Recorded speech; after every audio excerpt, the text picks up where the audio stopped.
2020년 11월 3일 화요일 성경 묵상입니다. 본문은 역대하 23장 1절에서 15절입니다.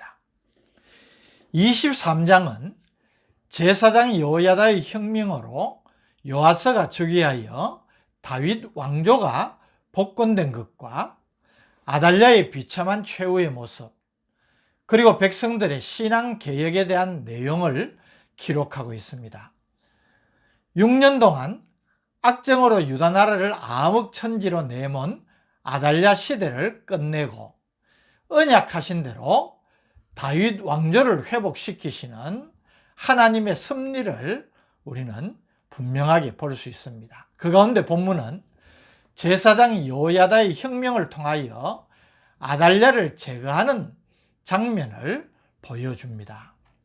1절, 제7년에 여호야다가 용기를 내어 백부장 곧 여로함의 아들 아사랴와 여호하난의 아들 이스마엘과 오벳의 아들 아사랴와 아다야의 아들 마세야와 시그리의 아들 엘리사밧 등과 더불어 언약을 세우매,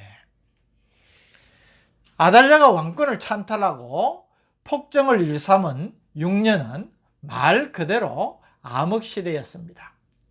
제사장 여호야다는 아달랴의 악정에 대한 민심 위반이 극에 달했음을 확인하기도 했지만 제사장으로서 하나님의 때가 왔다는 확신 속에서 거사를 도모한 것으로 볼 수 있습니다.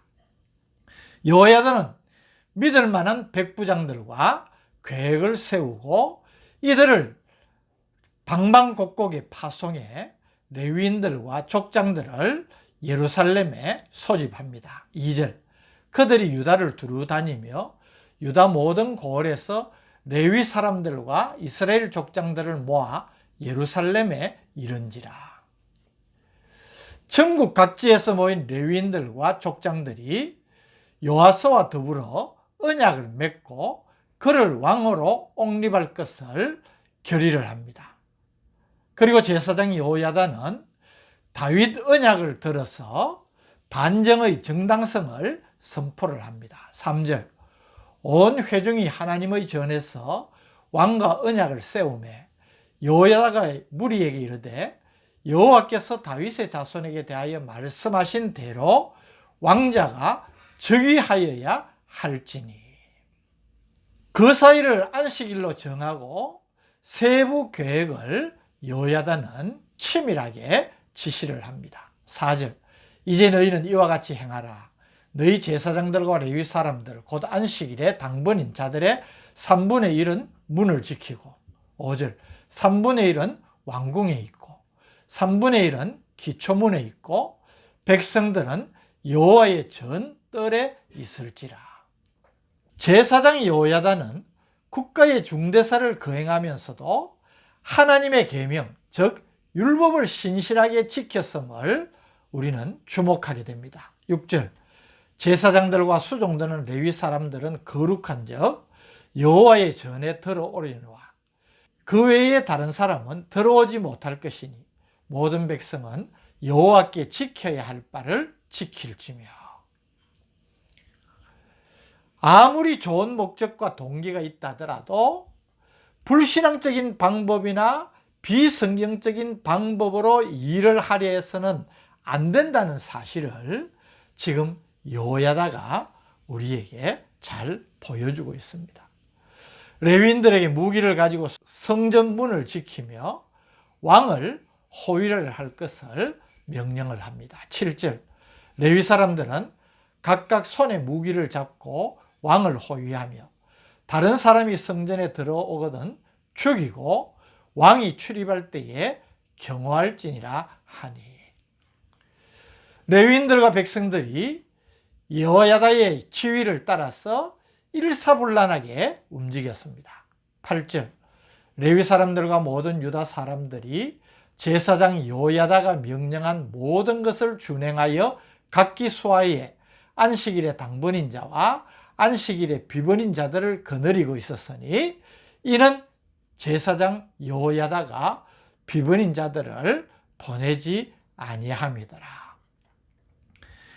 여호야다의 치밀한 계획을 레위인과 백성들이 잘 따르고 여호야다는 이들을 효율적으로 통제함으로 거사는 성공할 수밖에 없었습니다.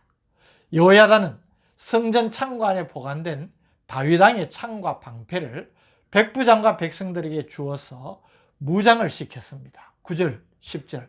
제사장 여호야다가 하나님의 전 안에 있는 다윗 왕의 창과 큰 방패와 작은 방패를 백부장들에게 주고, 10절.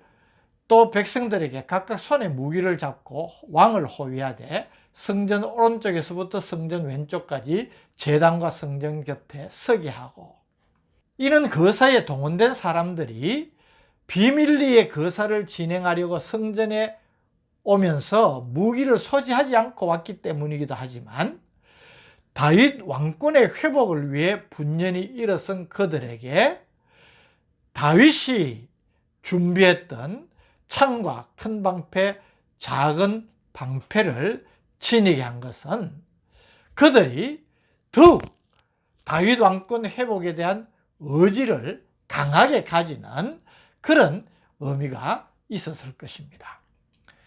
철저한 호의와 경계 가운데 여호야다가 요아스 왕자를 인도하여 마침내 왕의 즉위식을 거행합니다. 면류관을 씌우고 율법책을 주고 여호야다를 비롯한 제사장들이 기름을 부어서 왕으로 삼았습니다. 11절. 무리가 왕자를 인도해내어 면류관을 씌우며 율법책을 주고 세워 왕으로 삼을세. 여호야다와 그의 아들들이 그에게 기름을 붓고 이르기를 왕이여 만세수를 누리소서 하니라. 요아스의 대관식이 끝났습니다. 그리고 백성들의 축하 순서가 이어집니다. 저들은 기뻐서 춤을 추고 왕을 찬송하고 하나님께 영광을 돌리는 찬양을 합니다. 이 소리를 듣고서야 아달랴가 놀라서 성전으로 달려갑니다. 12절. 아달랴가 백성들이 뛰며 왕을 찬송하는 소리를 듣고 여호와의 전에 들어가서 백성에게 이르러. 13절. 봄에 왕이 성전 문 기둥 곁에 섰고 지휘관들과 나팔수들이 왕의 곁에 모셔 서 있으며 그 땅의 모든 백성들이 즐거워하여 나팔을 불며 노래하는 자들은 주악하며 찬송을 인도하는지라. 이에 아달랴가 그의 옷을 찢으며 외치되 반역이로다 반역이로다 하매, 아달랴가 모반이 일어난 것을 알고 옷을 찢으며 반역이라고 외치지만은 이미 모든 혁명 거사가 다 완벽하게 끝났습니다. 결국 여호야다의 지시를 받은 백부장들이 아달랴를 성전 밖으로 유인해 죽임으로 아달랴는 비참한 최후를 맞게 됩니다. 14절. 제사장 여호야다가 군대를 거느린 백부장들을 불러내어 이르되 반열 밖으로 몰아내라. 그를 따르는 자는 칼로 죽이라니. 제사장의 이 말은 여호와의 전에서는 그를 죽이지 말라 함이라.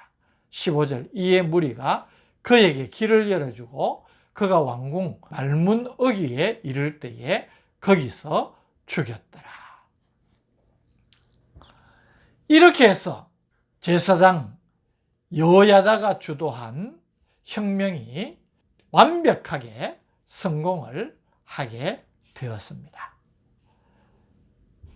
요아스가 왕으로 옹립이 되어지고 아달랴는 비참한 죽임을 당함을 우리에게 보여줍니다.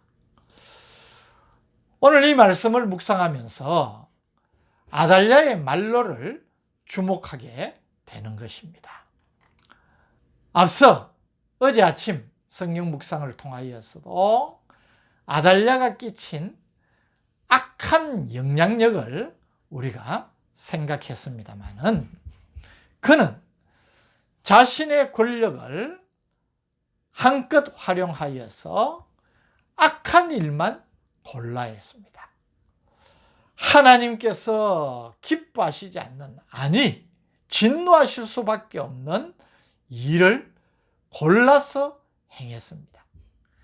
아달랴의 행적을 종합적으로 평가하면 전부가 악한 죄악 투성이라고 말할 수밖에 없을 것입니다. 이런 아달랴의 끝이 비참해진다는 것은 당연지사 아니겠습니까?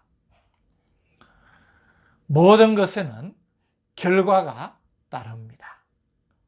특별히 우리의 모든 일들은 하나님의 심판을 받게 되는 것입니다. 성도를 향하여서 종말론적인 존재라고 이야기하는 것은 우리는 오늘을 살면서 하나님의 심판대 앞에 서 있는 우리 자신을 늘 의식하며 살기 때문입니다. 고린도후서 5장 9절 10절 말씀을 기억하시기를 바랍니다. 그런즉 우리는 몸으로 있든지 떠나든지 주를 기쁘시게 하는 자가 되기를 힘쓰노라. 이는 우리가 다 반드시 그리스도의 심판대 앞에 나타나게 되어 각각 선악간에 그 몸으로 행한 것을 따라 받으려 함이라. 이 말씀은 우리가 살든지 죽든지 우리의 삶이 어떠해야 될지를 너무나 분명하게 가르쳐주는 말씀으로 볼 수가 있습니다. 하나님께서 우리에게 주신 인생의 기회를 우리는 나름대로 우리 자신이 꿈을 이루어가기를 힘쓰면서 지내게 됩니다. 그런데 우리가 기억해야 될 것은 우리의 인생에는 하나님의 엄중한 심판이 따른다는 것입니다. 우리 마음대로 행할 수 있습니다. 우리가 하고 싶은 대로, 원하는 대로, 또 지금 누리고 싶은 것 누리면서 살아갈 수 있습니다. 그러나 우리가 행한 모든 일들은 하나님 앞에 그대로 내가 행한 대로 심판을 받는다고 분명히 성경이 가르치고 있습니다. 또 이것을 받아들이는 것이 믿음 아니겠습니까? 우리는 주어진 인생을 살다가 하나님 앞에서 그 인생의 결과를 심판을 받습니다. 이런 종말론적인 존재라는 사실을 오늘 말씀을 통하여서 아달랴의 비참한 죽음을 반면교사로 삼아 다시 한번 마음에 새기고 지혜로운 삶을 살아가는 성도들 되시기를 주님의 이름으로 축복합니다. 오늘이 중요한 것은 우리가 행하는 모든 일들이 하나님의 심판을 받기 때문임을 깨닫게 됩니다. 언젠가 그리 멀지 않은 때에 우리 자신의 인생의 모든 것을 하나님 앞에 심판받을 줄 믿고 그 믿음으로 가장 지혜롭게, 가장 아름답게, 가장 영광스럽게 남은 인생을 살아가는 우리 모두가 되게 하여 주옵소서. 예수님 이름으로 기도드립니다. 아멘.